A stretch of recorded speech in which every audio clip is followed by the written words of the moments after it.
오늘 하나님께서 우리에게 말씀해 주실 것이며 그 말씀에 우리는 순종으로 응답하시고 할 것이고 하나님의 놀란 은혜로 우리의 삶을 하나님께서 인도하여 주실 줄 믿습니다. 아멘. 하나님의 부르심에 응답하십시오 제목으로 말씀을 함께 나누도록 하겠습니다.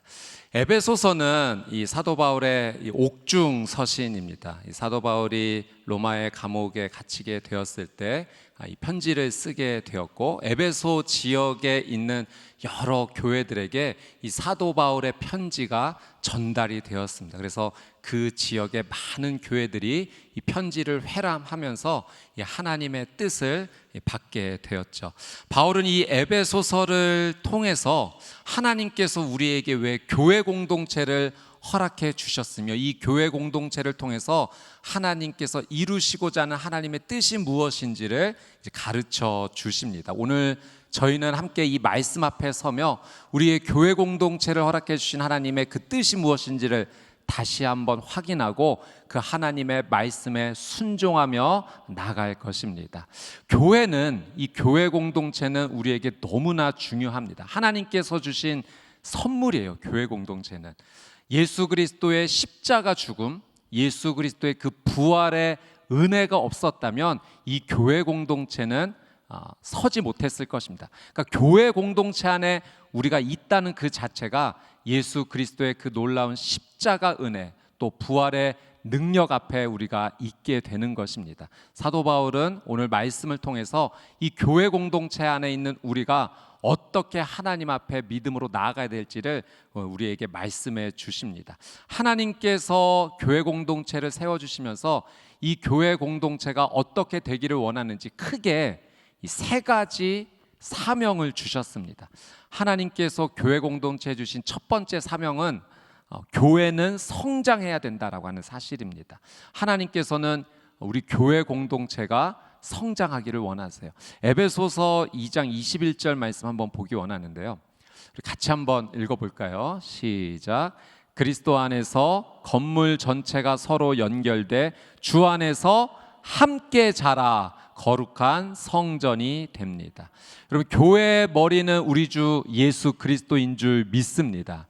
우리는 그 머리 대신 예수 그리스도께 연결되어 있는 예수 그리스도의 몸이에요.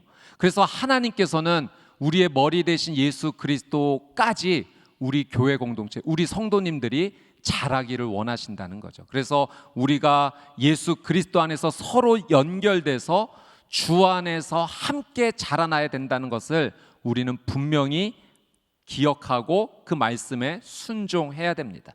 마치 포도나무이신 예수 그리스도께 붙어있는 가지와 마찬가지죠. 가지는 예수 그리스도께, 나무이신 그분께 붙어 있어야 되고, 붙어 있으면 그 안에서 함께 자라나게 됩니다. 포도나무이신 예수 그리스도께 붙어 있는 여러분은 예수 그리스도께서 주시는 그 놀란 은혜로 말미암아 자라날 것이며 열매를 맺는 귀한 삶이 일어날 줄 믿습니다. 자, 첫 번째 은혜가 이 교회 공동체가 성장해야 된다는 것이라면, 두 번째 하나님께서 교회 공동체에 주신 미션, 사명은 교회는 복음을 반드시 선포해야 된다는 겁니다. 복음을 전하는 사명을 이 교회 공동체에 주셨어요. 자, 에베소서 1장 10절 말씀 같이 한번 읽어보겠습니다. 시작. 이는 때가 차면 그리스도 안에서 하늘에 있는 것들과 땅에 있는 것들을 모두 통일시키고자 하는 것입니다. 여러분, 교회의 사명이 무엇이냐면 그리스도 안에서 이 모든 것들이 통일되는 거예요. 여러분, 하나님께서는 우리가 무엇으로 통일되기를 원하실까요? 그것은 바로 복음입니다. 하나님께서 이 교회 공동체를 통해서 이루고자 하시는 것은 온 세상이 그리스도 안에서 하나가 되는 것, 통일되는 것을 원하세요. 무엇으로? 복음으로. 그러니 이 교회 공동체인 우리는 하나님의 뜻에 따라서 복음을 전해야 되는 사명이 있습니다. 제가 우리 인천 온누리교회 소식을 매일매일 들으면서 이 교회가 복음 안에서 부흥한다는 소식을 듣습니다. 하나님의 귀한 뜻에 이 사명에 순종하는 교회 공동체인 줄 믿습니다. 이것이 하나님 안에서 우리가 해야 될 분명한 사명이에요. 교회 공동체는 이 복음을 믿어야 되고, 믿는 것으로 그치지 않고 이 복음을 전하는 사명이 교회 공동체 안에서 반드시 일어나야 됩니다. 마지막 세 번째, 이 교회에 주신 하나님의 사명이 무엇이냐면, 첫 번째는 교회는 성장해야 된다는 것, 두 번째 교회는 복음을 전파해야 된다는 것, 마지막 세 번째는 교회는 하나가 되어야 된다는 사실입니다. 여러분, 오늘 이 말씀이 오늘 우리가 함께 나누고자 하는 말씀이에요. 하나님께서는 이 교회 공동체가 하나가 되기를 원하십니다. 하나님의 뜻 안에서 하나가 되기를 원하세요. 오늘 저희가 읽은 에베소서 4장 3절 말씀에 보면 성령께서 하나가 되게 하신 것을 힘써 지켜라. 이 교회 공동체가 반드시 하나님의 뜻을 이루고자 하는 그 분명한 목적 하나는 그리스도 안에서 성령께서 하나가 되게 하신 하나를 반드시 우리는 지켜 힘써 나가야 됩니다. 여러분, 하나님의 간절한 소망은 믿음의 성도들이 하나가 되는 것입니다. 믿음의 성도들이 분열되는 것을 하나님께서는 원치 않으세요. 하나님의 소망은 하나님을 믿는 자들이 하나님 안에서 하나가 되는 것. 그래서 저는 하나님을 믿는 여러분이 가는 곳마다 하나님이 주신 은혜로 말미암아 하나가 되는 놀라운 은혜가 있을 줄 믿습니다. 우리의 가정은 예수 그리스도 안에서 하나가 될 것입니다. 우리의 교회 공동체는 그리스도 예수 안에서 성령께서 하나가 되게 하신 것을 힘써 지키는 공동체가 될 줄 믿습니다. 여러분, 하나님께서 우리가 하나가 되기를 정말로 원하세요. 이것이 우리가 꼭 지켜야 될 사명인 거죠. 자, 오늘 말씀을 통해서 우리가 그리스도 안에서 어떻게 하나됨을 이룰 수 있을까? 오늘 말씀을 통해 하나님의 귀한 음성을 듣고자 합니다. 먼저 1절 말씀, 4장 1절 말씀 같이 한번 읽어보겠습니다. 시작. 그러므로 주를 위해 갇힌 몸인 나는 여러분에게 권면합니다. 여러분은 부르심을 받았으니 그 부르심에 합당하게 사십시오. 자, 이 4장 1절이 시작하면서 그러므로라고 이 말씀이 시작합니다. 여러분, 이 그러므로가 굉장히 중요합니다. 이제 에베소서 1장부터 3장까지는 하나님께서 이 바울을 통해서 교회가 무엇인지를 설명하는 이 교리적 설명을 바울이 하나님의 뜻을 굉장히 잘 전합니다.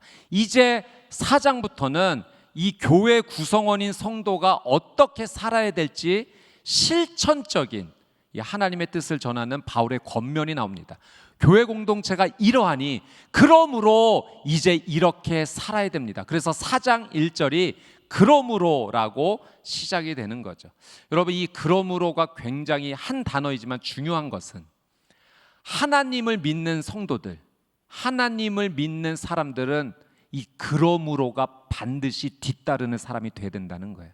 우리가 지식적으로 예수님을 믿는 것은 이런 것이지, 예수님을 믿으면 이런 삶이 되는구나, 머리로만 아는 것이 아니라 예수 그리스도를 믿는 삶은 예수 그리스도를 믿는 그 지식으로만 그치는 것이 아니라 그 지식을 반드시 삶에서 실천하는 삶을 살아야 된다는 거예요. 그래서 예수 그리스도를 믿는 사람은 반드시 이 그러므로가 뒤따라오는 삶을 살아야 돼요. 그것이 진짜 믿음의 삶인 거예요. 믿음의 삶이란 아는 것으로만 그치지 않고 삶에서 행하는 것인 줄 믿습니다. 여러분, 우리가 아브라함을 믿음의 조상, 믿음의 사람이라고 말해요. 왜 아브라함을 믿음의 사람이라고 말하는가? 그가 하나님을 믿는 것을 알므로 그치지 않고 삶에서 실천했기 때문에 그렇습니다. 이 아브라함의 삶을 우리가 창세기를 통해서 이렇게 쭉 살펴보면 결정적인 믿음의 순종의 모습들이 있어요. 하나님께서 내 본토 친척 아비 집을 떠나라 했을 때 떠납니다. 내 아들 독자 이삭을 번제물로 드리라 했을 때 번제물로 드리는 순종을 합니다. 이런 결정적인 순간에 아브라함이 하나님께 순종했지만 그게 다가 아니었어요.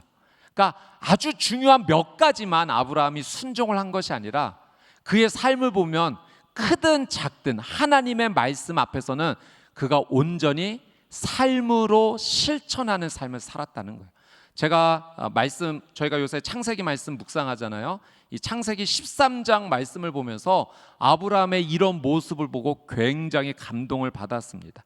이제 아브라함과 롯이 헤어지는 장면이 창세기 13장에 나오는데 이 아브라함과 조카 롯이 가지고 있는 것이 너무 서로 많았어요. 그래서 같이 있다 보니까 그 종들이 싸우는 일들이 있는 거예요. 그래서 우리가 더 이상 함께 머물기가 좀 어렵다라고 하면서 이제 좀 각자의 길을 나서기로 서로 합니다.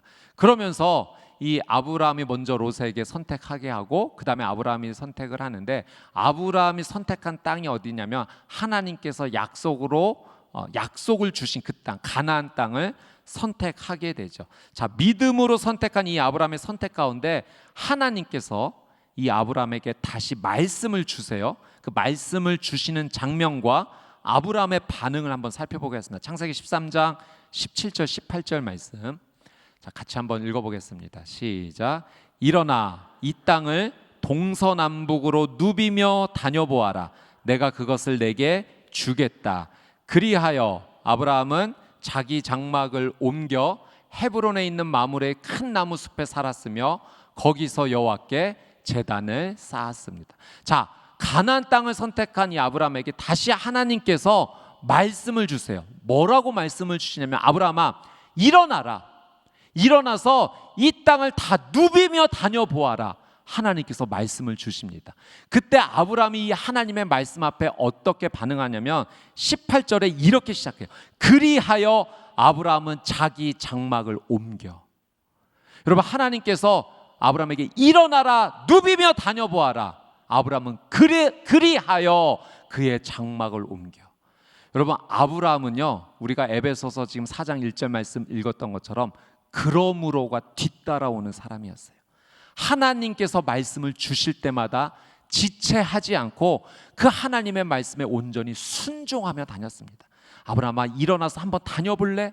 예, 하나님, 한번 그렇게 해보겠습니다. 하나님 말씀에 순종해서 자기의 그 짐을 다 옮겨서 그 장막을 옮기면서 그 땅을 다니는 이 아브라함의 모습, 저는 이 말씀이 정말 크게 감동으로 다가왔어요. 하나님께서 결정적으로 아주 중요하게 여기는 말씀에도 아브라함이 순종했지만 하나님이 주시는 말씀은 모든 것에 다 순종했구나. 그것이 큰 일이든 작은 일이든 하나님의 말씀이라면 아브라함은 그러므로가 뒤따라오는 사람이었구나. 하나님에 대해 아는 것을 머리로만 알고, 아, 우리 하나님 이런 분이시지, 우리 하나님은 이런 능력을 주시는 분이야, 우리 하나님은 참 이런 것이 좋아, 이렇게 알므로만 그치는 것이 아니라 그것을 삶에 실천하며 나갔던 삶. 저는 우리 인천 온누리교회 모든 성도님들, 이 자리에 계신 여러분들의 삶이 그러므로가 뒤따라오는 귀한 믿음의 삶이 되시기를 주님의 이름으로 축복합니다. 하나님께서 말씀해 주시는 것, 오늘 말씀해 주셨다면 그것을 아는 것으로만 그치지 않고 바로 삶에 적용하는 삶, 하나님께서 기뻐하시는 삶이 될 줄 믿습니다. 오늘 하나님께서 여러분에게 말씀을 주실 거예요. 여러분의 영혼 가운데 마음 가운데 노크를 하시며 한번 이런 삶을 살아보지 않을래? 믿음으로 한번 도전해보지 않을래? 하나님께서 그 말씀, 믿음의 도전을 주실 때 지체하지 말고, 예, 하나님 순종하겠습니다, 그러므로의 삶을 살겠습니다, 아는 것으로 그치지 않고 지금 일어나 하나님의 뜻대로 걸어가겠습니다 다짐하는 여러분의 귀한 삶이 되시기를 주님의 이름으로 축복합니다. 자, 1절 말씀 한 번만 더 볼게요. 자, 1절 말씀 한번 같이 읽겠습니다. 시작. 그러므로 주를 위해 갇힌 몸이 나는 여러분에게 권면합니다. 여러분은 부르심을 받았으니 그 부르심에 합당하게 사십시오. 사도 바울의 권면은 그러므로 여러분이 부르심을 받았으니 그 부르심에 합당하게 사십시오. 그러므로 부르심대로 살아가십시오라고 영적인 권면을 합니다. 여러분, 우리 모두는 하나님께 부르심을 받은 자들인 줄 믿습니다. 부르심을 받았다는 것은 여러분 이런 의미예요. 하나님께서 선택하셨다는 의미입니다. 여러분, 하나님께서 우리를 선택하지 않으셨다면 감히 우리가 하나님 앞에 나올 수 없었을 거예요. 우리가 하나님 앞에 설 수 있는 이유는 하나님께서 우리를 선택하셨기 때문에 그 선택의 은혜 앞에 부르심에 순종하여 나온 줄 믿습니다. 하나님의 선택, 하나님의 부르심에는 크게 두 가지가 있어요. 첫 번째는 구원으로의 부르심입니다. 여러분, 우리가 예수님을 나의 구원자로 믿을 수 있게 된 것은 내 힘과 노력으로 되어진 것이 아니라 전적인 하나님의 은혜인 줄 믿습니다. 하나님이 선택하셨기 때문에 우리가 예수 그리스도를 구원자로 믿을 수 있었던 거예요. 이건 정말 놀라운 하나님의 은혜입니다. 고린도전서 말씀에 보면 성령으로 아니하고서는 그 누구도 예수를 주라고 고백할 수 없다라고 했어요. 여러분, 우리가 예수님은 나의 구원자이심을 고백할 수 있는 것, 전적인 하나님의 은혜인 줄 믿습니다. 그래서 우리의 첫 번째 부르심은 구원으로의 부르심이에요. 근데 하나님께서는 이 구원으로의 부르심뿐만 아니라 두 번째 부르심을 주세요. 그것은 사명으로의 부르심입니다. 우리 한 사람 한 사람에게 각자 고유한 하나님의 사명을 다 부어 주셨어요. 그리고 그 부르심 안에서, 그 사명 안에서 하나님 앞에 믿음으로 반응하라고 우리를 선택해 주신 것이고 우리를 부르신 것입니다. 그 사명의 부르심이 여러 가지 모습으로 나타나죠. 그것이 직업으로도 나타날 수 있고 공동체 안에서의 직분으로도 나타날 수 있고 또 하나님께서 맡겨주신 여러 가지 사역의 모습으로도 우리는 하나님의 부르심에 응답하고 있습니다. 우리 모두가 각자가 그 부르심, 사명의 부르심에 서 있다라고 하는 사실은 하나님께서 우리를 선택하셨다라고 하는 사실입니다. 이제 예수님을 믿어 구원을 받은 우리 모두에게 하나님께서 주신 사명이 있어요. 우리는 그 사명에 지금 믿음으로 하나님 앞에 반응하고자 합니다. 자, 하나님께서 교회 공동체에 주신 세 번째 사명, 성령께서 하나가 되게 하신 것을 힘써 지켜라. 그건 우리 모두에게 공통적으로 주신 부르심이에요. 자, 우리가 예수 그리스도를 구원자로 믿는 성도로서 하나님의 부르심을 받은 자로서 하나님께서 우리에게 주신 성령께서 하나가 되게 하신 것을 힘써 지키는 것이 무엇인가? 오늘 말씀에 5가지 부르심을 하나님께서 우리에게 주십니다. 자, 이 부르심 앞에 우리가 믿음으로 반응하기 원하는데요. 자, 오늘 본문 2절, 3절 말씀. 자, 모두 5가지 부르심이 있습니다. 우리 말씀을 읽으면서 한번 같이 하나님의 부르심을 찾아보도록 하겠습니다. 시작. 온전히 겸손하고 온유하게 행동하고 오래 참음으로 행동하되 사랑 가운데 서로 용납하고 화평에 매는 줄로 성령께서 하나가 되게 하신 것을 힘써 지키십시오. 아멘.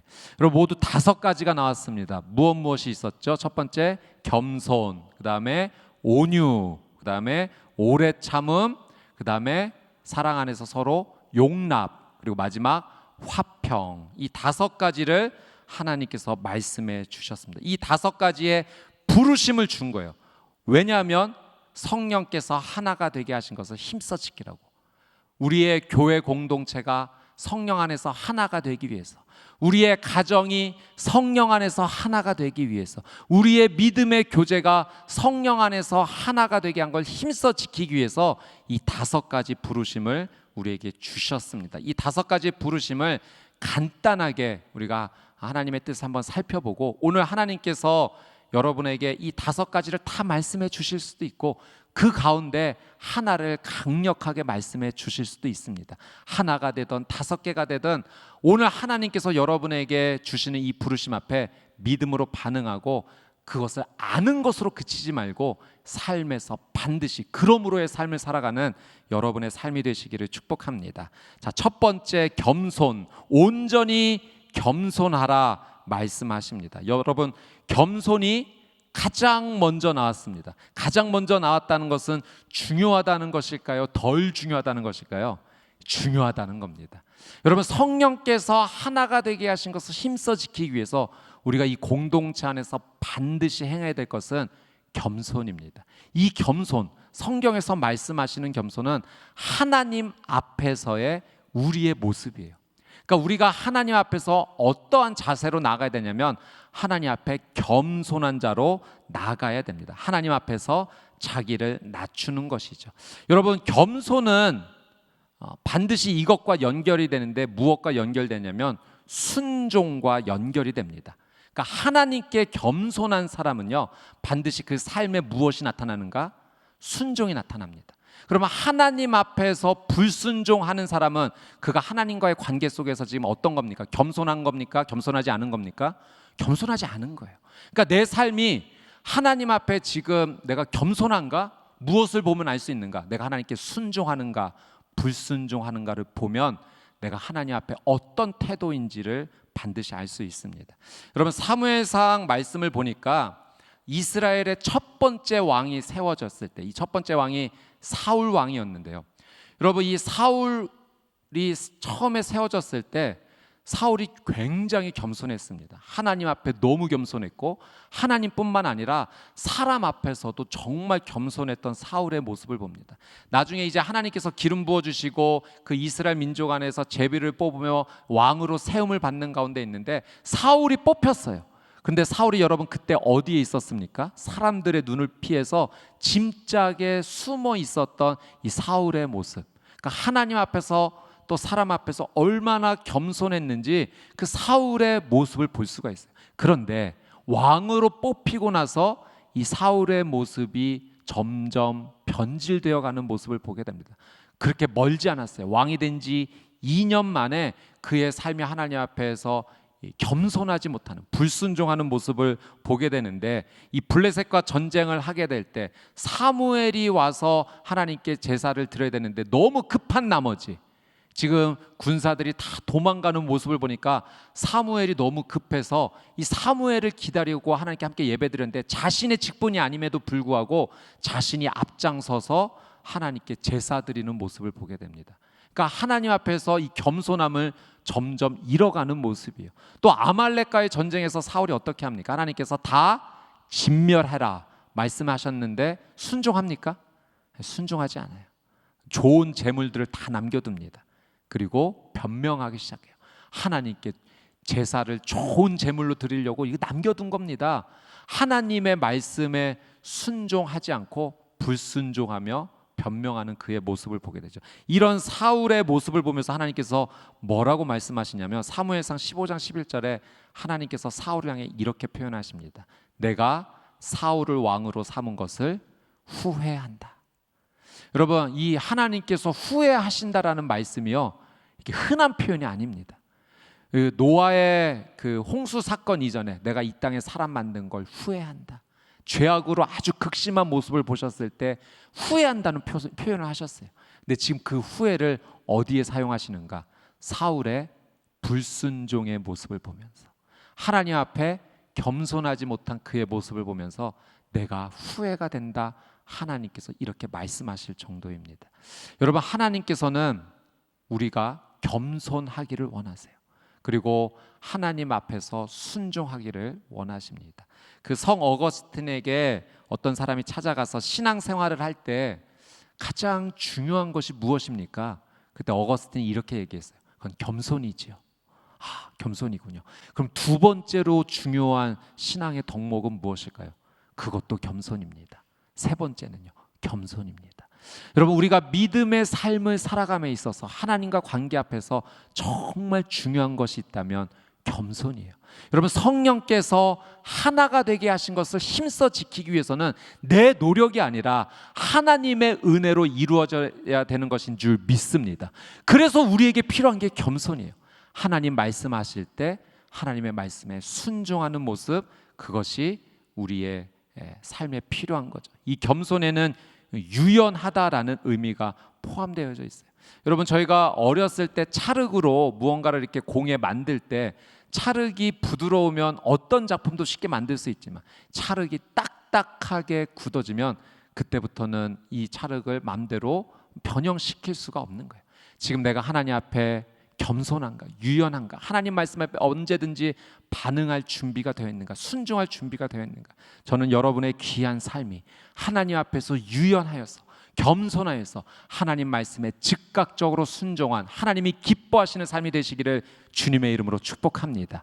그러면 여러분을 통하여 이 교회 공동체가 하나가 되는 거예요. 그러면 여러분을 통해서 여러분의 가정이 하나님 안에서 하나가 되는 것입니다. 우리의 겸손을 하나님께서 받아주시고 우리의 순종을 받아주시고 하나님께서 우리의 공동체에 놀란 은혜를 더하여 주실 줄 믿습니다.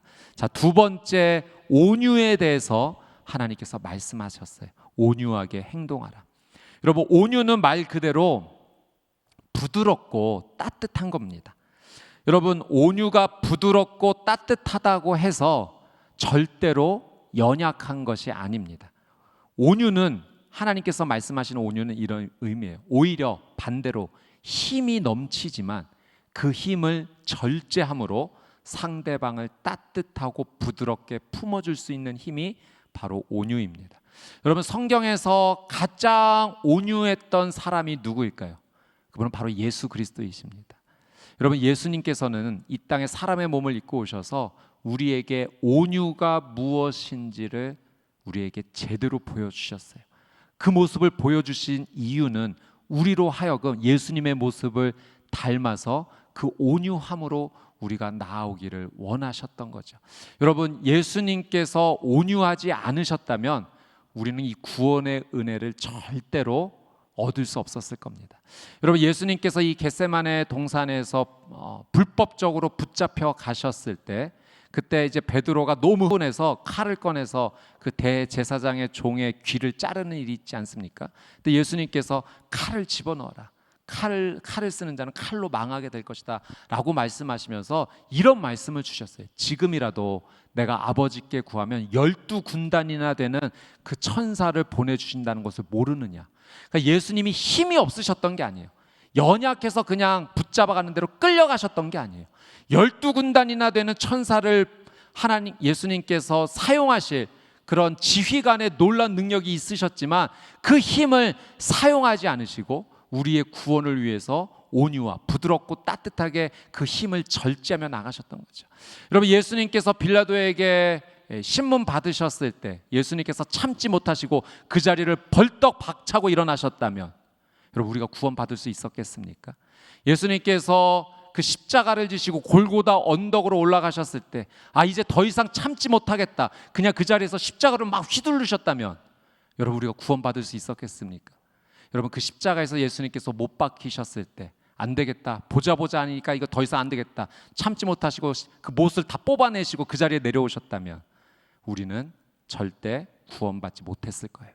예수님께서는 힘이 있으셔서, 그분은 창조주이세요. 온 우주를 말 한마디로 창조하신 능력의 하나님이십니다. 그러나 힘이 있었음에도 불구하고 하나님의 뜻에 순종하기 위해서 그 힘을 온유함으로 부드럽고 따뜻하게 절제하며 하나님의 뜻대로 사셨던 분이 바로 예수 그리스도이십니다. 하나님께서는 하나님의 교회를 이루는 우리가 그 온유함으로 살기를 원하세요. 여러분, 온유는 마치 이 배에 달려있는 이 타이어와 같은 쿠션 역할을 합니다. 여러분, 배가 그 부두에 정박할 때 그냥 배가 있는 부두에 그냥 부딪히게 되면 배도 상하게 되고 부두도 깨지게 되니까 그 타이어 같은 쿠션을 두지 않습니까? 부딪혀도 서로 상하지 않도록. 여러분, 우리가 예수님을 믿는 자로서 그런 역할을 해야 돼요. 온유함으로 내가 있는 이 공동체 안에서 서로가 상하지 않도록 그 충격을 내가 흡수해주는 예수님의 마음으로 힘이 있음에도 불구하고 그것을 받아줌으로 충격을 흡수시켜서 그 공동체가 나뉘어지지 않도록, 분열되지 않도록 하는 그 역할을 하나님께서는 내가 그 역할을 하기를 원하십니다. 저는 여러분 한 분 한 분의 삶이 하나님 주신 이 놀라운 은혜로 말미암아 온유함에 순종함으로 공동체를 하나가 되게 하는 것에 힘써 지켜나가는 귀한 역할을 하시게 되기를 주님의 이름으로 축복합니다. 공동체의 하나됨에 우리를 하나님께서 불러주셨던 거죠. 여러분, 이 온유의 놀라운 축복이 무엇입니까? 예수님께서 산상수훈 가운데 말씀하셨어요. 온유한 자는 복이 있나니 저희가 땅을 기업으로 받을 것이다. 여러분, 온유한 자의 삶을 살아가는 것이 늘 손해보는 것 같아요. 힘이 있음에도 불구하고 참아야 되고 충격을 줄 때 그냥 받아내야 되고 이러한 삶을 살아가는 것이 마치 손해보는 듯한 삶이지만 하나님께서 그런 온유한 자를 그냥 방치하지 않으신다고 약속하셨어요. 온유한 자는 복이 있나니 저희가 땅을 기업으로 받을 것이다. 여러분, 오늘 말씀 생명의 말씀에 이삭이 그 블레셋 사람들이 그랄 양치기들이 계속 싸움을 걸어오면서 어떻게 합니까? 우물을 다 빼앗아 가죠. 그런데 그때마다 온유함으로 이삭이 반응했어요. 예수님처럼 싸우지 않고 피해주고. 그럴 때 마지막에 얻은 축복이 무엇입니까? 르호봇, 넓은 장소. 하나님께서 거할 수 있는 더 큰 은혜를 주신 거예요. 여러분, 땅을 기업으로 주시겠다라고 하시는 하나님의 약속은 그 사람의 지경을 넓혀주신다라는 하나님의 약속입니다. 여러분, 온유함으로 순종하는 자 하나님께서 책임져 주시는 줄 믿습니다. 여러분의 삶의 영역, 여러분의 삶의 지경이 넓어지실 것입니다. 하나님께서 책임져 주시는 놀란 은혜가 임할 줄 믿습니다. 자, 세 번째 하나님께서 우리에게 주신 세 번째 부르심은 오래 참음입니다. 오래 참음으로 행동하라. 여러분, 이 오래 참는다라는 원어는요, 문자적으로 분노를 자제하는 감정이에요. 분노가 일어나지만 이 하나님의 뜻 안에서 그 분노를 밖으로 표출하지 않고 그 안으로 가두어 놓는 것이죠. 여러분, 오래 참음은 하나님의 성품입니다. 오래 참음 그 자체가 사랑이에요. 고린도전서 13장 말씀해 보면 사랑은 언제나 오래 참고, 여러분, 오래 참으라라고 하는 것은 곧 하나님께서 사랑으로 행하라라는 말씀입니다. 여러분, 우리가 죄를 지었음에도 불구하고 구원의 과정 가운데서 우리가 탈락하지 않은 것은 하나님께서 우리에 대해 오래 참으셨기 때문인 줄 믿습니다. 먼저 그 사랑의 은혜를 부어 주신 거예요. 제가 오래 참음에 대한 이야기를 하나 읽었는데요. 이 이야기를 하나 이야기해 드리도록 하겠습니다. 외국에서 이제 있었던 일인데, 할아버지가 이 3살 손자를 데리고 이제 마트에 오신 거예요. 그런데 이 손자가 들어오면서 막 울며 불며 땡깡을 피우기를 시작하는데 옆에서 봐도 감당하지 못할 정도였습니다. 그 카트에 앉아서 할아버지에게 과자 하면서 막 과자 사달라고 떼를 쓰기도 하고, 그때마다 할아버지께서 아주 침착하게 이렇게 말씀하시더랍니다. 진정해 윌리엄, 오래 걸리지 않을 거야. 곧 끝날 거야. 윌리엄, 조금만 참자. 이렇게 아주 차분하게 말씀하셨어요. 그리고 카트에 할아버지가 뭐 물건을 담으면은 아이가 집어서 막 던질 때마다 다시 주면서, 자 윌리엄, 5분 있으면 끝날 거야. 조금만 참자. 아주 할아버지가 잘 참으시면서 하는 모습을 보고서 옆에 있었던 한 중년 부인이 너무 그 모습이 감동되어서 다가오셔서 이렇게 얘기하신 거예요. 할아버지 정말 멋있으세요. 어떻게 이렇게 행동하실 수가 있어요? 이런 할아버지를 둔 윌리엄은 진짜 행운아입니다 라고 하시자 할아버지께서 이렇게 말씀해 주셨어요. 아유, 격려해 주시고 칭찬해 주셔서 감사합니다. 그런데 제 손자는 윌리엄이 아니라 케빈입니다. 윌리엄은 접니다. 저. 그러니까 할아버지가 손자가 막 뗐을 때마다 윌리엄, 조금만 참아. 5분 있으면 끝날 거야 하고 자기 자신에게 말을 했던 거예요. 그 분노를 표현하지 않고 손자에게 그걸 있는 그대로 조용히 못해, 그만, 이렇게 소리 지르지 않고 자기 자신에게 조금만 참아, 곧 끝날 거야. 여러분, 오래 참음은 참 아름다운 것인 줄 믿습니다. 제가 한 성도님의 그런 고백을 들었는데요, 우리가 삶을 살아가다 보면 그런 일이 있잖아요. 누군가 정말 너무 미운 행동을 해서 상처가 되는 거예요. 그래서 나한테 어떻게 그렇게 행동할 수가 있지? 이해가 되지 않고, 상대가 너무 믿고 나도 똑같이 갚아주고 싶은 마음이 있고, 그래서 좀 이거를 참아내고자 하는데 시간이 지날수록 이게 참아지는 게 아니라 마음에서 더 큰 이 요동치는, 거친 파도가 나를 삼켜버릴 듯한 이런 마음의 요동침을 우리가 경험할 때가 있어요. 그때 이 마음의 요동침을 그냥 있는 그대로 표현하지 않고 하나님께 엎드리셨다는 거예요. 하나님 아버지, 내 힘으로 이 마음이 진정되지가 않습니다. 하나님께서 원수도 사랑하라고 하셨는데 제가 저를 보니 제 안에 사랑이 없네요. 내 힘으로는 할 수가 없습니다. 하나님 아버지 도와주십시오. 하나님 아버지 도와주십시오. 다른 말을 할 수가 없는 거예요. 그냥 도와주십시오. 그리고 그 기도가 끝났을 때 하나님께서 자신의 마음 가운데 사랑을 부어주시는 것이 느껴지더랍니다. 그리고 그 기도 이전에는 마음이 요동쳐서 너무 힘들었는데 하나님께서 부어주시는 사랑으로 그 마음이 잔잔하게 풍랑이 멈춘 것을 보면서 하나님께서 하셨구나라는 그 고백을 하시더라고요. 저도 그런 경험이 있습니다. 저도 삶을 살다 보니까 마음에 막 분노가 일어날 때가 있어요. 어떻게 이럴 수가 있지? 그때 제가 기도했어요. 하나님, 예수님 제 마음에 보혈 좀 덮어주세요. 마음으로 죄 짓고 싶지 않습니다. 이 마음을 그냥 내버려 두면 생각의 죄로 옮겨지게 되고, 그러면 입술의 범죄로 그것을 표현하게 되는데 예수 그리스도의 보혈로 덮어주십시오. 예수의 보혈로 덮어주십시오.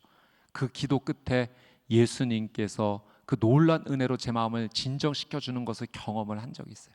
사랑하는 여러분, 이 오래 참음의 부르심은 하나님께서 오늘 우리에게 혼자 그 일을 감당하라고 주신 것이 아니라 하나님께서 함께 해주시겠노라고 나를 의지하라는 하나님의 부르심인 줄 믿습니다. 여러분, 우리가 이 오래 참음의 부르심에 믿음으로 응답하여 나갈 때 우리의 공동체가 성령께서 하나가 되게 하신 것을 힘써 지킬 수 있는 거예요. 예수님께서 그 십자가 죽음으로 말미암아 우리를 하나 되게 하셨는데 이 하나됨을 지킬 수 있는 것, 하나님을 의지하여 예수님의 보혈로 덮어주십시오. 하나님의 사랑을 부어주십시오. 하나님을 의지하며 나갈 때 이 오래 참음의 부르심에 우리가 믿음으로 반응하며 나아갈 수 있는 줄 믿습니다. 자, 네 번째, 용납이에요. 사랑 가운데 서로 용납하라. 여러분, 이 사랑 가운데 용납은 한마디로 용서입니다. 하나님께서 우리 교회 공동체 안에서, 우리의 가정 안에서 성령께서 하나가 되게 하신 것을 힘써 지키라 말씀하시면서 우리를 용서의 부르심으로 지금 부르고 계신 겁니다. 여러분, 용서는 정말로 영적인 힘이 있어요. 놀라운 하나님의 영적인 힘이 이 용서가 되어지는 것 가운데 일어납니다. 제가 어떤 분의 이야기를 들었는데 이분이 암에 이제 건강 진단을 받으시다가 암 진단을 받으신 거예요. 이거 너무 충격이었죠.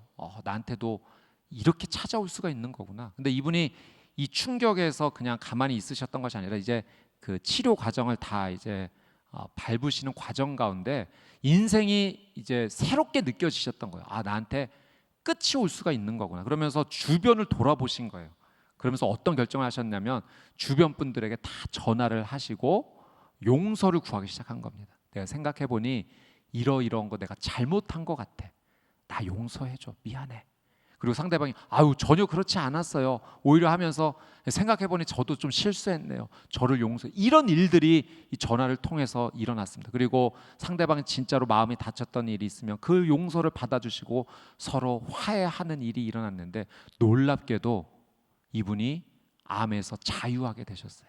제가 이 이야기를 들으면서 하나님께서 우리에게 용서하는 삶을 살라고 하신 것은 그냥 하나님 마음만 기쁘시게 하려는 것이 아니라 우리를 살려주시고자 하나님께서 주신 놀라운 축복의 약속이구나. 여러분, 우리의 삶 가운데 용서가 일어날 때 우리의 삶이 회복될 줄 믿습니다. 하나님께서 우리에게 주신 은혜예요. 우리의 관계가 회복되면서 마음의 회복이 일어나고 또 우리의 육신까지도 치유되고 회복되는 놀라운 은혜를 하나님께서 우리에게 주세요. 무엇을 통해서? 용서의 삶을 통해서. 제가 예전에 큐티 묵상 에세이를 한번 읽은 적이 있는데 한 자매가 집회 때 하나님의 음성을 들은 거예요. 어떤 음성을 들었냐면 아버지를 용서하라는. 근데 이 아버지와 어렸을 때 이제 헤어져서 엄마와 같이 살았는데 아버지가 뭐 외도하고 하여튼간 옳지 못하게 했어요. 그래서 그 아버지가 자라면서 너무 미웠고 함께 할 수가 없었는데 하나님께서 은혜를 주시는 가운데 용서하라, 가서 사랑한다고 고백하라, 이걸 주시니까 감당이 어려운 거예요. 그래서 너무 고민이 되어서 목사님께 찾아가서 이제 상담을 하는데 이제 목사님께서 하나님께서 지혜를 주신 거죠. 그 자매의 이 이야기를 듣는 가운데 자매님, 제가 자매님의 이 이야기를 들으니까 하나님께서 이런 마음을 주시네요. 자매에게 용서할 수 없는 아버지를 용서하라고 하나님께서 그런 메시지를 주신 것은 자매를 힘들게 하기 위해서, 어렵게 하기 위해서 하나님께서 그런 메시지를 주신 것이 아니라 오히려 자매를 더욱 살려주시고자, 회복시켜주시고자 하나님께서 주신 메시지라고 생각합니다. 아버지와의 관계가 용서가 일어날 때 이제 자매가 앞으로 결혼하고 남편과의 관계도 맺어질 텐데 아버지와의 관계가 풀어지지 않으면 나중에 남편과의 관계도 힘들어질 수 있지 않겠습니까? 그러니 행복한 가정 생활을 위해서 남편과 더 깊은 사랑의 관계로 나가기 위해서 하나님께서 이것을 회복시켜 주시고자 주신 음성이라고 생각합니다. 힘드시겠지만 그 하나님의 음성에 순종하시지요 하면서 이 자매가 그렇게 순종했다라는 이야기입니다. 사랑하는 여러분, 하나님께서 믿음의 성도를 용서로 부르십니다. 그리고 그 용서 가운데 하나님께서 주시고자 하는 메시지는 그것은 바로 나를 살리시기 위한 하나님의 귀한 뜻이 있다라고 하는 사실이죠. 여러분, 내 힘으로는 힘들고 어렵습니다. 그래서 우리는 날마다 성령님을 의지해야 되는 거예요. 여러분, 용서의 마음이 당장 일어나지 않아도 괜찮습니다. 오늘 이 하나님의 말씀에 누군가 생각이 나는데 지금 당장 하기 힘들다라고 해도 괜찮습니다. 그냥 하나님께 기도하십시오. 하나님, 오늘 하나님께서 나를 불러주신 하나님의 음성을 들었는데 제가 순종하고 싶지만 제가 너무 연약하고 또 부족해서 하나님의 말씀에 당장 순종하기가 어렵습니다. 그런데 성령님, 저 좀 도와주십시오. 제 힘으로는 안 되지만 성령님께서 도와주시면 한 걸음 한 걸음 나가 보겠습니다. 여러분, 이 하나님의 말씀 앞에 기도하며 하나님의 도움을 구할 때 하나님께서 반드시 그 은혜의 길 가운데 인도하여 주실 것입니다. 여러분을 통하여 교회 안에서와 가정 안에서 삶의 자리에서 성령께서 하나가 되게 하신 그 놀라운 은혜가 임하게 될 줄 믿습니다. 자, 마지막으로 화평입니다. 화평에 매는 줄로라고 오늘 말씀 가운데 하나님께서 말씀하시죠. 이 매는 줄이라고 하는 것은요, 여러분, 둘 사이를 묶는 겁니다. 그러니까 화평에 매는 줄, 화평의 부르심은 두 사람의 관계 속에서 화평을 이루라고 라는 하나님의 말씀이죠.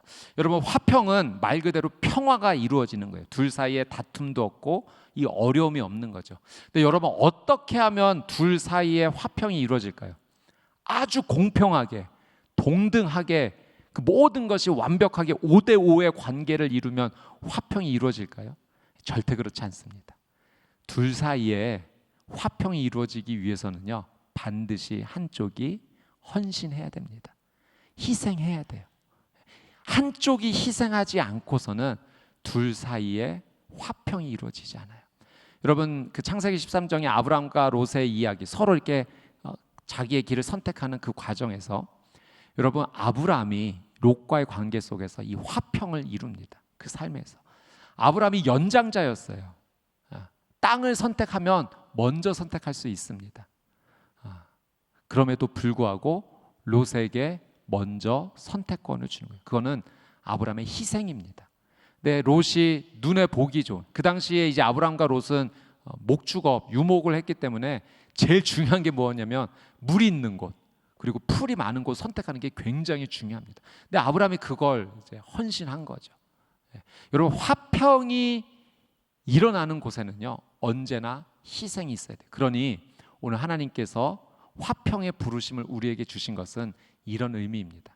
지금 있는 그 자리에, 교회 안에서, 가정 안에서 희생하고 헌신해라.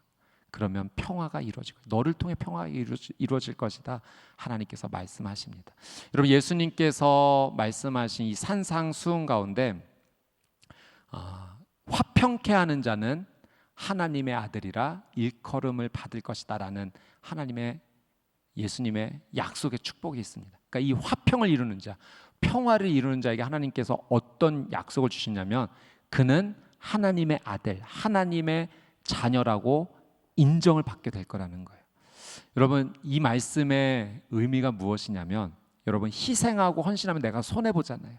그런데 그렇게 평화를 이루면 그 사람은 하나님의 자녀다라는 인정을 받는 거예요. 어떤 의미냐면 너는 내 자녀야. 하나님께서 말씀해 주시는 거예요. 여러분, 부모는 자기 자녀 손해보게 하지 않습니다. 여러분, 내 새끼 손해보는 거 부모의 입장에서는 그런 행동하지 않아요. 하나님께서 내가 삶을 살아가면서 손해보고 희생해서 화평을 이루면 그 사람의 인생은 하나님께서 책임져 주신다라는 약속입니다. 여러분, 삶의 자리에서 하나님 말씀에 순종하십시오. 희생하고 손해보는 쪽이 있다면 그걸 선택하십시오. 곧 그 길이 하나님께서 책임져 주시는 놀라운 영적의 축복의 길이 되는 줄 믿습니다. 오늘 말씀 가운데 하나님께서 이 5가지, 성령께서 하나가 되게 하신 것을 힘써 지키라, 5가지 부르심을 주셨어요. 겸손, 온유, 오래 참음, 용서, 화평. 오늘 여러분에게 하나님께서 특별하게 마음의 문을 두드려 주신 것이 있는 줄 압니다. 여러분, 기도하시면서 하나님의 도움을 구하면서 하나님 앞에 나아가십시오. 반드시 하나님께서 힘써 능력을 주실 것이고 하나님의 그 은혜 안에서 부르심에 응답하며 살아가는, 그러므로의 삶을 살아가는 우리 인천 온누리교회 귀한 성도님들이 되실 줄 믿습니다. 아멘. 오늘 주신 말씀 우리 같이 한번 마음에 새기면서 또 함께 찬양하며 기도하며 하나님 앞에 나가는 시간 갖기를 원합니다. 여러분, 이 5가지 부르심을 우리가 천천히 한번 생각해 볼 때, 이거는 내 힘으로는 할 수가 없다라는 고백을 하게 돼요. 그러니 우리의 삶 가운데 필요한 것은 주님께서 도와주십시오. 주님이 일해 주셔야지만 내 삶에 이러한 놀란 은혜가 일어납니다. 이 고백을 하게 됩니다. 우리 같이 한번 찬양하며 나아갈 때 주가 일하시는 이 찬양의 고백을 올려드리며 하나님의 은혜를 함께 구하며 나가도록 하겠습니다.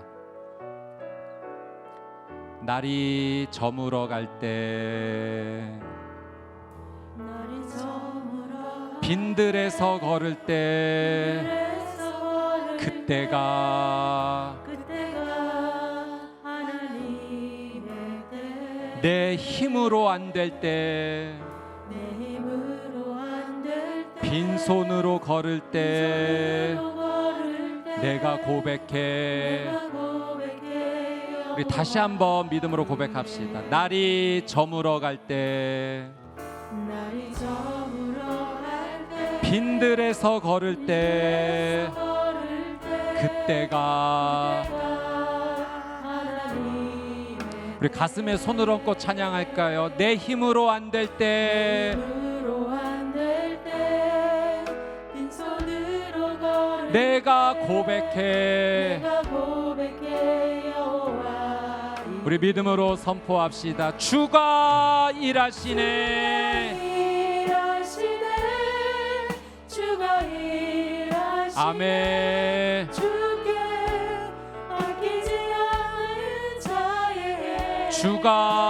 일하시네. 주가 일하시네. 신뢰하며 걷는 자에게 우리 두 손을 들고 주가 일하시네. 아멘. 주가 일하시네. 주께 아끼지 않을 자. 하나님 아버지, 내게 일하여 주시옵소서. 주가 일하시네. 신뢰하며 우리 모인 이곳에 주님 함께 계시네. 누리네 아버지 은혜. 적은 떡과 물고기 내 모든 걸들이 모두 고백해. 여호와 이에 선포합니다. 주가 일하시네. 주가 일하시네. 주께 아끼지 않는 자에게 주가 일하시네. 주가 일하시네. 우리 다시 한번 믿음으로 주가 일하시네. 주가 일하시네. 주께 아끼지 않는 자에게 주님 일하여 주시옵소서. 주가 일하시네. 신뢰하며 걷는 자에게. 네, 우리 이 시간 같이 한번 기도하며 나아갈 때 하나님 아버지의 뜻을 머리로만 아는 삶이 아니라 삶에서 순종하며 살아가는, 하나님의 부르심에 합당하게 살아가는 자의 삶이 되기를 간절히 원합니다. 성령님, 나와 함께 동행하여 주시옵소서. 하나님의 놀라운 은혜를 내게 부어 주시옵소서. 내 힘과 능력으로 감당할 수 없습니다. 하나님 도와주셔야지만 하나님의 부르심에 합당하게 살 수 있습니다. 우리 성령의 도우심을 구하며 주여 한번 외치고 동성으로 기도합시다. 주여, 하나님 아버지, 주님의 그 놀라운 은혜로 나를 덮어 주시옵소서. 성령님의 도우심을 구하며 나아갑니다. 하나님, 내 힘과 능력으로는 한계가 있습니다. 주님 도와주지 아니하시며 나는 하나님의 부르심에 합당하게 살 수가 없습니다. 성령님, 나를 도와주시옵소서. 성령님, 은혜를 베풀어 주시옵소서.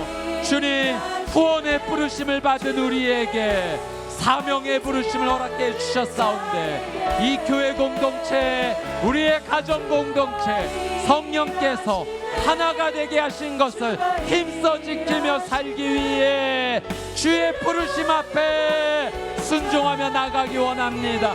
성령님, 함께하여 주시옵소서. 기름 부심을 허락하여 주시옵소서. 주님의 은혜로 감당하기 원합니다. 주님 앞에 간절히 부르짖으며 나가오니 주여 함께하여 주시옵소서. 신뢰하며 주가 일하시네. 아멘. 주께 아끼지 않는 자에게 주가 일하시네.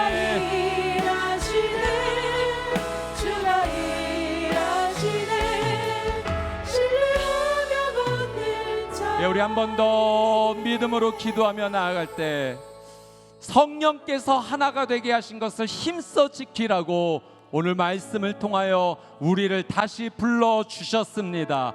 하나님 아버지, 우리의 교회가 예수 그리스도 안에서 하나가 되게 하여 주시옵소서.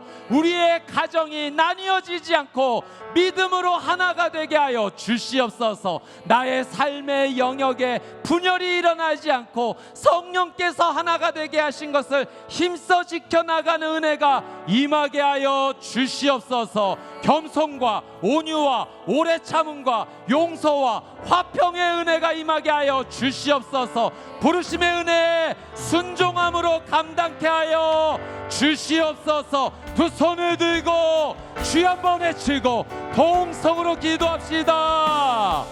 주여. 하나님 아버지, 우리의 교회를 주의 손에 올려드리며 나갑니다. 우리의 가정을 주의 손에 올려드립니다. 성령께서 하나가 되게 하신 것을 힘써 지켜나가는 놀라운 은혜가 이 공동체 안에, 우리의 가정 안에 차라리 임하게 하여 주시옵소서. 주님, 부르심의 그 놀라운 은혜 가운데 겸손으로 반응하겠습니다. 온유에 순종하겠습니다. 오래 참음에 순종하겠습니다. 용서하겠습니다. 화평을 이루겠습니다. 손해보는 것을 주님 선택하며 나가겠습니다. 하나님의 놀라운 은혜로, 사랑으로 이 교회 공동체가 하나가 되게 하여 주시옵소서. 성령의 놀라운 은혜로 주님 일하여 주시옵소서. 오 주님 기름 부어 주시옵소서. 우리의 교회와 우리의 가정이 주님의 그 놀라운 은혜 안에서 회복되고 일어서는 그 거룩한 은혜가 있게 하여 주시옵소서. 우리 한 번 더 기도하며 나아갈 때 사랑 여러분, 우리를 부르신 하나님의 특별한 부르심이 한 가지가 더 있습니다. 여성의 부르심은 놀란 하나님의 부르심입니다. 그것은 영적인 축복의 통로로 우리의 여성들을 하나님께서 세우셨습니다. 여러분, 아브라함이 자기 아들 이삭의 결혼을 위해서 가나안 땅의 딸들과 결혼시키지 마라, 그 땅을 비전의 땅으로 받았지만 그 땅의 사람과 결혼하지 말라라고 하는 것은 여성이 영적인 축복의 통로가 되기 때문에 우상을 섬기는 자와 결혼하게 되면 그 신앙과 믿음이 무너진다는 것입니다. 여러분, 오늘 이 자리에 여러분이 함께 모여서 예배를 드리는 것은 하나님의 놀라운 축복이요 은혜인 줄 믿습니다. 하나님께서 여러분을 영적인 축복의 통로로 크게 사용하기를 원하십니다. 우리 인천 온누리교회가 하나님의 뜻 안에서 교회가 성장하고 복음을 전파하며 성령께서 하나가 되게 하신 것을 힘써 지켜나가기 위해서 우리 여성들이 하나님 앞에 믿음으로 온전히 반응해야 될 줄 믿습니다. 교회의 부흥과 영적 성장은 그 부르심, 여성의 부르심이 얼마나 하나님 앞에 서 있는가가 중요합니다. 이 교회가 하나님의 뜻 안에서 자라나기 위해서 우리 인천 온누리교회 우리 여성 예배가 부흥해야 될 줄 믿습니다. 성장해야 될 줄 믿습니다. 여러분의 가정이 믿음의 가정으로 더욱더 발돋움하기 위해서 아내로서의 역할, 엄마로서의 역할, 영적인 축복의 통로로 하나님께서 사용하여 주실 줄 믿습니다. 우리 교회를 위해 기도하며 나아갈 때 주님, 우리 인천 온누리교회 여성 예배를 사용하여 주시옵소서. 기름 부어 주시옵소서. 영적인 축복의 통로가 되게 하여 주시옵소서. 세우신 김미정 목사님 귀한 리더로 주님 세우셨사오니 하나님의 축복의 은혜를 쏟아부어 주셔서 그 귀한 영적의 축복의 통로가 되게 하여 주시옵소서. 교회를 올려드리고 우리의 리더십을 올려드리고 우리의 가정을 올려드리며 주여 한번 외치고 동성으로 기도합시다. 주여, 하나님 아버지, 주님께서 불러주신 세우신 이 거룩한 교회 공동체가 성장하기 원합니다. 복음을 전하기 원합니다. 성령께서 하나가 되게 하신 것을 힘써 지키며 나아가기 원합니다. 하나님 아버지, 은혜를 부어 주시옵소서. 하나님, 우리 인천 온누리 여성 예배 기름 부어 주셔서 수많은 하나님의 사람들을 세워 주시옵시고 교회 축복의 통로가 되게 하여 주시옵소서. 세우신 귀한 리더십 목회자 김희정 목사님이 놀라운 하나님의 은혜를 부어 주시옵시고 하나님의 거룩한 은혜로 하나님 이 여성 예배 사역을 귀하게 인도하며 나가 하나님 앞에 반응하며 나아갈 수 있도록 성령의 기름 부심을 쏟아부어 주시옵소서.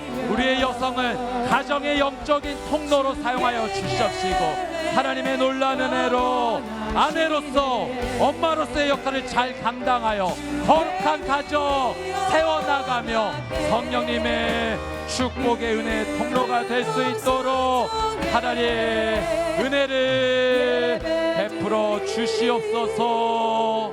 우리 한 번 더 기도하며 나아갈 때 우리 마지막으로 우리 치유와 회복의 놀란 은혜를 구하며 나아갑시다.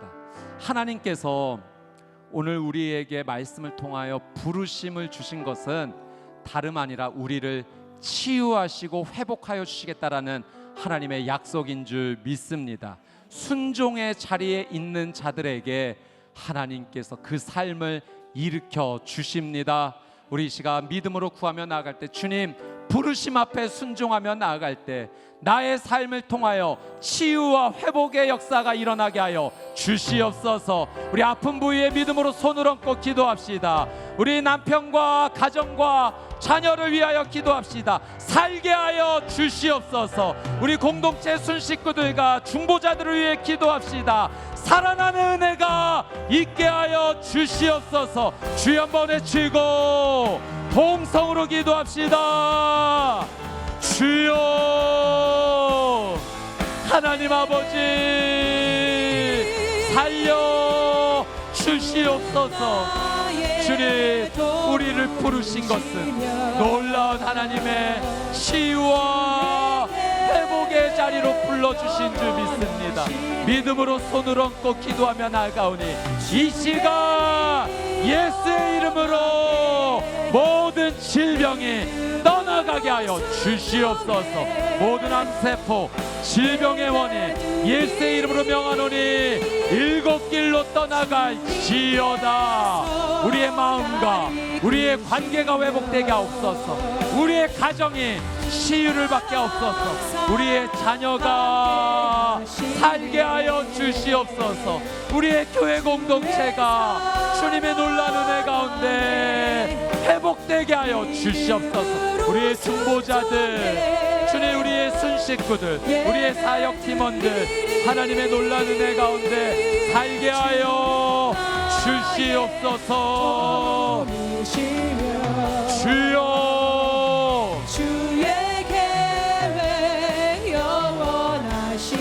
아멘.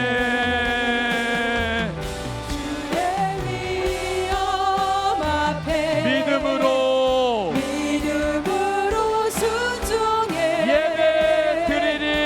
예배 드리리. 주님께서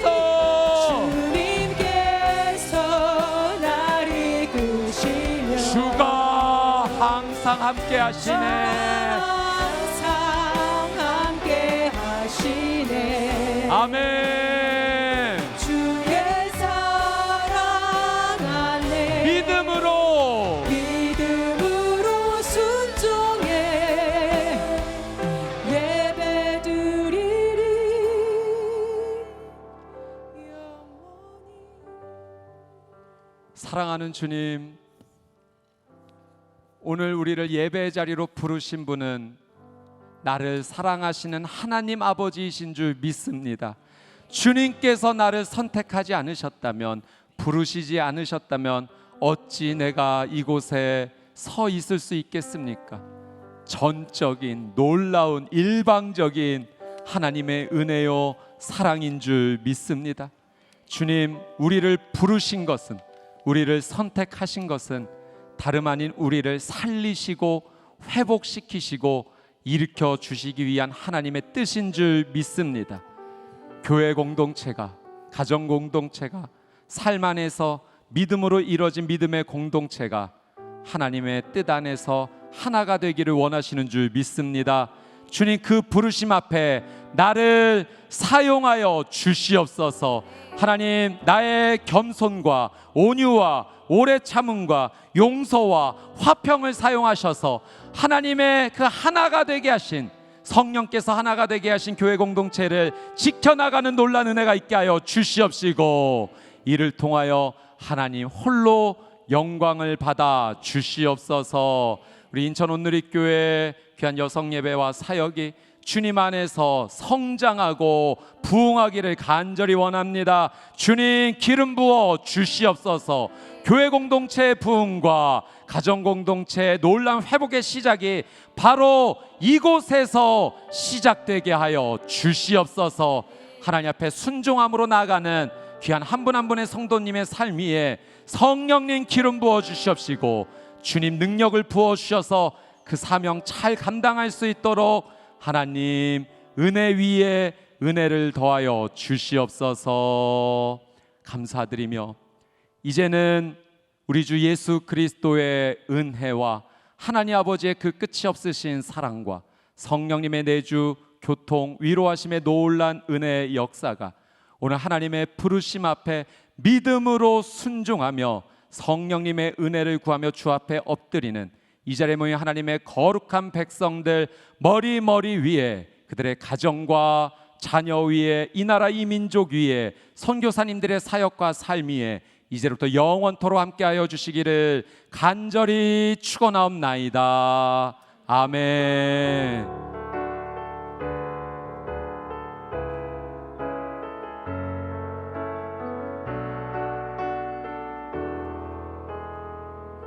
아멘. 우리의 예배를 받으시고 우리의 기도에 응답해 주시는 우리 주 예수 그리스도께 감사와 영광의 박수를 올려드립시다. 할렐루야. 하나님 홀로 영광을 받아 주시옵소서. 아멘.